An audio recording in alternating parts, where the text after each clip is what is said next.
믿음이 이긴다, 믿음이 이긴다는 제목으로 새벽 말씀을 전하겠습니다. 어제 본문 4절에서 10절까지 적장 골리앗의 외양에 대한 묘사가 나왔습니다. 키가 거의 3m에 가까운 거대한 몸집으로 배틀째 같은 창자루에 7kg이나 되는 창날을 휘두르면서 누구라도 자신 있으면 붙어보자고 소리쳤죠. 사울 왕도 외적으로 출중했지만 골리앗의 비할파가 못됩니다. 도저히 이길 수 없을 것 같은 골리앗의 기세에 사울과 온 이스라엘이 놀라고 크게 두려워할 뿐이었습니다. 이때 등장하는 인물이 12절 이후에 묘사되는 하나님이 준비한 사람 다윗입니다. 이스라엘 편에서 골리앗과 대결할 도전자로 외적 대결로는 사울도 해볼 수 없을 정도로 아무도 나오지 않는 상황에서 다윗이 등장하게 되는 것입니다. 그러나 상식적으로 우려가 됩니다. 왜죠? 체급 차이가 너무 많이 나기 때문입니다. 골리앗이 무지한 헤비급인데 다윗은 핑급입니다. 권투에서 핑급이라는 것은 오핀처럼 날씬하고 가볍다는 의미입니다. 그 위의 체급은 플라이급이라 하는데 영어로 플라이가 파리입니다. 파리처럼 가볍다고 일컫는 체급이죠. 또 그 위 체급은 패더급인데 패더는 깃털이죠. 깃털처럼 가볍다는 의미입니다. 지금 다윗은 골리앗에 비하면 깃털, 파리, 오핀급에 불과한 것이죠. 상식적으로 상대가 안 되는데 골리앗의 도전자로 나서는 것입니다. 왜죠? 하나님이 세우시기 때문입니다. 앞으로 하나님이 이기게 도와주시는 것을 보게 될 것입니다. 즉 다윗이 외모나 전적이 화려해서 그 자리에 세워진 것이 아닙니다. 다윗의 중심에서 나오는 믿음과 순수한 열정 때문에 하나님이 다윗을 세우시고 같이 싸워주시는 것입니다. 다시 원래는 싸우러 온 것이 아니지만 골리앗의 도발에 도전장을 내미는 그의 발언을 한번 보십시오.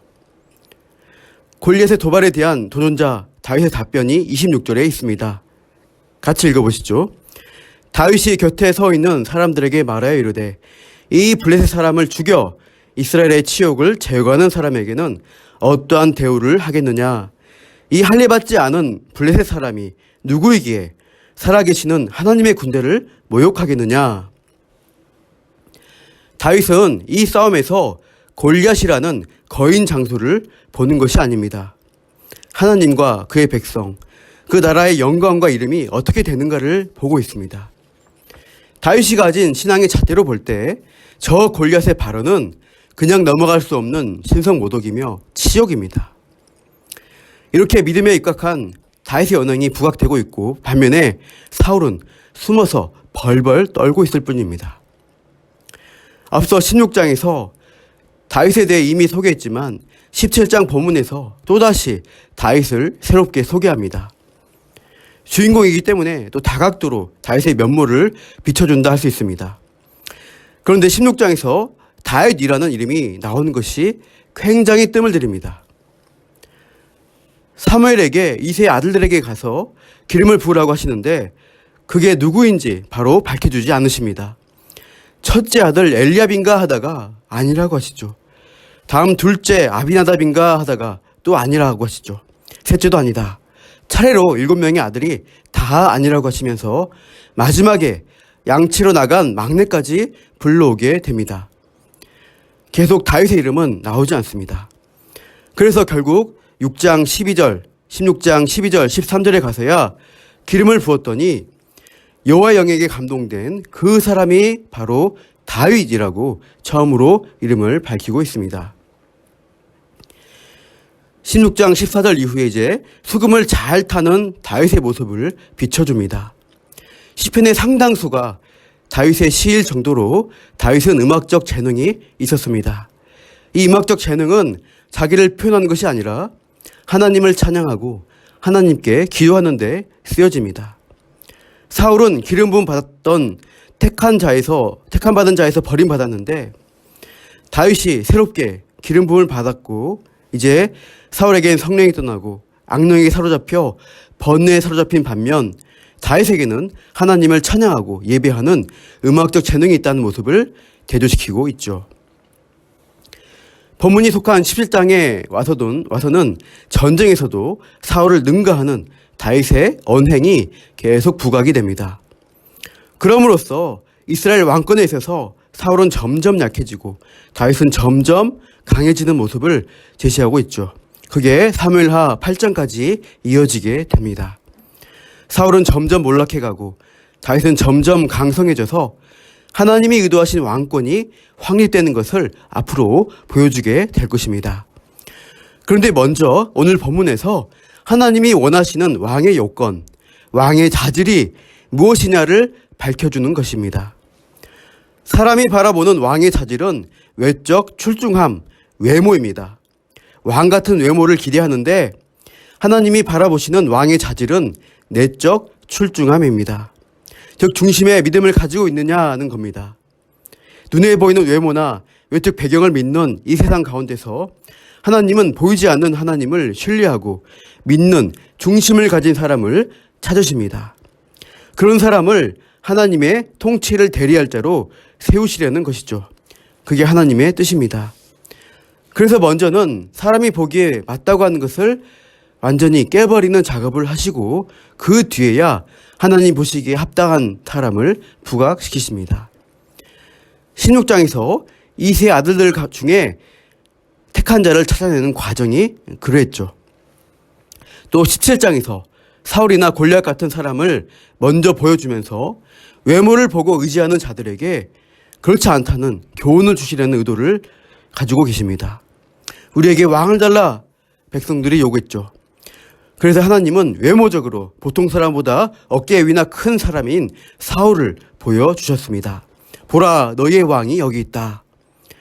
백성들이 세상적인 가치로 왕을 구했기 때문에 그에 걸맞는 왕을 보여주신 것입니다. 그러나 곧 아니라는 것이 판명됩니다. 외모로 볼 때는 보통 사람보다 어깨 위나 큰 사람이지만 그 외모에 필적할 만한 건강하고 신앙적인 중심은 없었습니다. 그게 사울 왕입니다. 그리고 그런 왕의 통치에 있는 백성들의 모습은 어떤가요? 마치 목자 없는 양과 같은 신세입니다. 블레셋의 공격에 두려워 벌벌 떨고 여기저기 숨고 도망치는 인생이 되었습니다. 그래도 백성들은 사울이 나라에서 가장 키가 큰 사람 중 하나이고 풍채가 용사 같아서 왕으로서 합당하다 여기고 왕의 역할을 하기를 기대했었습니다. 그런데 이제는 사울보다 더 큰 사람이 적진에 나타난 것이죠. 몸집이 훨씬 더 큰 거인 골리앗입니다. 외모로 가치를 따지는 세상 기준에서는 사울은 골리앗을 절대로 이길 수가 없습니다. 상식적으로 불가능한 적수입니다. 그러니까 이스라엘은 골리앗의 도발과 모욕에도 깜짝 놀라면서 크게 두려움에 빠질 수밖에 없었습니다.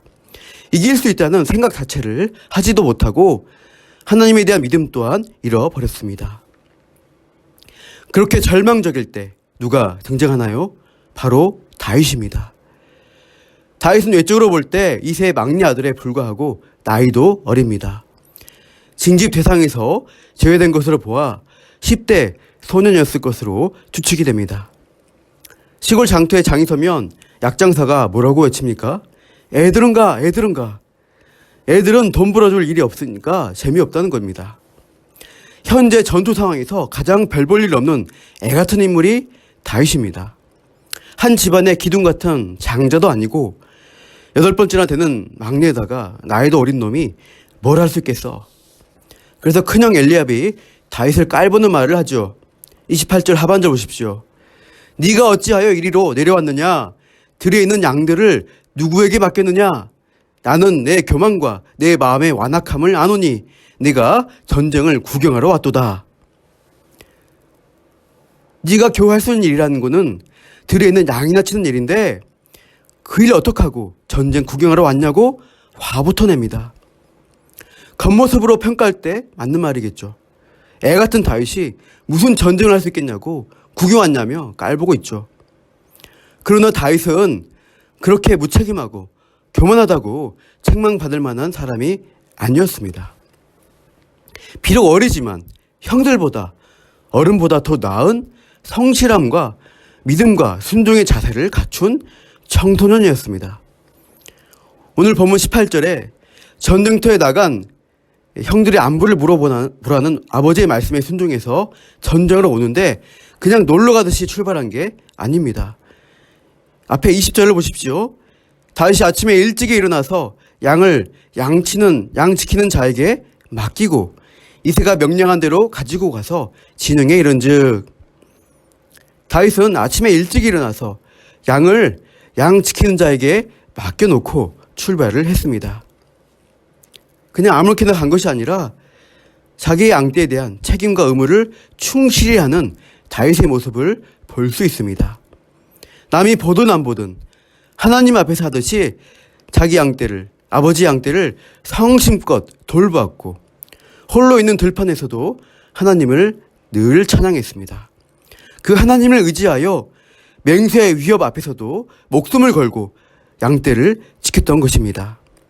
그런 성실함을 통해서 다윗은 마음의 중심에 하나님에 대한 신앙심을 기를 수가 있었습니다. 그리고 그 중심에 자리 잡은 믿음과 순종으로 인해서 하나님이 쓰시는 인생이 된 것입니다. 다윗이 아는 하나님은 어떤 분인가요? 눈에 보기에 커 보이고 무서운 맹수 같은 현실의 문제보다 더 크신 하나님이심을 고백합니다. 37절 말씀 보시면 또 다윗이 이르되 여호와께서 나를 사자의 발톱과 곰의 발톱에서 건져내셨은즉 나를 이 블레셋 사람의 손에서도 건져내시리다. 다윗은 맹수와의 싸움을 통해서 하나님을 믿고 의지하는 자가 승리한다는 사실을 벌써 체험을 했습니다. 그래서 그는 하나님의 거룩한 이름과 크신 능력을 찬양합니다. 외적인 계산으로는 도무지 이길 수 없는데 맹수로부터 지켜주시고 이제 골리앗과의 싸움에서도 이기게 해주시는 하나님을 이렇게 찬양하는 것이죠. 시편 18편 1절에서 2절을 제가 읽겠습니다. 나의 힘이신 여호와여 내가 주를 사랑하나이다. 여호와는 나의 반석이시요 나의 요새시요 나를 건지시는 이시요 나의 하나님이시요 내가 그 안에 피할 나의 바위시요 나의 방패시요 나의 구원의 뿌리시요 나의 산성이시로다. 그렇게 하나님을 믿는 믿음과 순종을 중심에 채우고 있는 다윗이 하나님의 구원과 승리를 찬양합니다. 그 살아계시는 하나님, 그 하나님의 군대를 모욕하는 이 골리앗의 말을 들으니까 다윗이 참아줄 수가 없는 거예요. 하나님이 어디 있어? 나는 내 주먹을 믿어. 내 힘과 주먹이 법이고 하나님이야. 하나님의 군대 그런 게 어디 있어? 자기 힘만 믿고 의지하면서 하나님을 모독하는 세상을 향해서 다윗은 자신이 맞는 하나님은 그런 취급을 받으실 수 있는 분이 아님을 보여주고자 하는 거룩한 열망과 거룩한 분노가 일어나 이 골리앗과의 대결에 나서게 된 것입니다. 형이 질책하는 대로 치기 어리게 나대는 것이 아닙니다. 다윗은 자신이 이미 경험한 구원의 하나님, 승리의 하나님을 믿는 믿음으로 세상을 향한 도전장을 내미는 것입니다. 사자의 발톱과 곰의 발톱에서 건져내 주신 하나님이 골리앗의 손에서도 건져내실 것을 믿는 믿음에서 나오는 믿음의 행동을 하는 것이죠. 결국 선하신 하나님의 구원을 경험한 살아있는 믿음이 세상을 이길 수 있게 합니다. 믿음이 이깁니다. 내가 가진 것, 내 힘과 능력을 의지할 것이 아니라 선하신 하나님을 믿고 그 믿음 가운데 경험한 체험적 신앙이 쌓여나갈 때 우리는 승리를 기대할 수 있습니다. 외적 승리, 승승장구함을 늘 기대하라는 말씀이 아닙니다. 외적으로 볼 때 약해지고 막히는 것 같고 억울하게 손가락질 받는 자리에 놓일 수도 있습니다. 다윗도 형에게 부당한 비난과 편견에 시달렸고 외모로 사람들의 인정을 받지 못했습니다. 그러나 그 중심에 하나님이 아시는 믿음의 경험이 쌓이고 있었고 들판과 광야에서 홀로 외로운 자리에서 쌓았던 기도가 있었습니다. 선하게 응답해 주신 하나님이 앞으로도 선하게 인도하실 것을 믿는 믿음이 결국 승리하는 인생으로 이끌어 가시게 된 것입니다. 사랑하는 성도 여러분, 우리도 마찬가지입니다. 십자가로 이미 승리하신 주님을 붙들고 주님과 동행할 때 우리는 그분 안에서 이미 승리가 보장된 인생입니다. 또 실제로 각자 믿음의 작은 승리들을 경험하면서 지금까지 믿음의 길을 걸어오셨지 않습니까? 하나님이 이루어주신 믿음의 경험들을 소중히 붙들고 또 말씀 속에서 주시는 약속을 붙들며 믿음과 기도를 우리 중심에 쌓아나갈 때 우리도 다윗의 승리를 누리게 되는 것입니다. 오늘도 그렇게 믿음이 이기는 하루의 삶을 사시기를 축복합니다. 기도하겠습니다. 하나님 아버지, 다윗이 경험한 하나님의 역사를 우리도 기대합니다. 우리 인생 가운데 골리앗과 같은 두려움이 닥쳐올 때 우리 중심에 두신 믿음을 무기로 삼아 이기는 인생 되게 하옵소서. 외적인 것을 의지하는 자는 더 강한 것이 닥쳐오면 이길 수 없다고 생각하지만 모든 문제보다 크고 강하신 하나님을 믿는 자는 이길 수 있다고 말씀해 주십니다. 그동안 이미 주신 믿음의 승리들을 기억하고 약속의 말씀으로 무장하여 오늘도 여러 가지로 기도하는 가운데 우리의 믿음이 세상과 두려움을 이기는 승리를 허락하여 주옵소서. 그렇게 승리를 약속하시는 주님과 동행하며 오늘도 힘있게 살아가게 하옵소서. 감사하며 예수님의 이름으로 기도합니다. 아멘.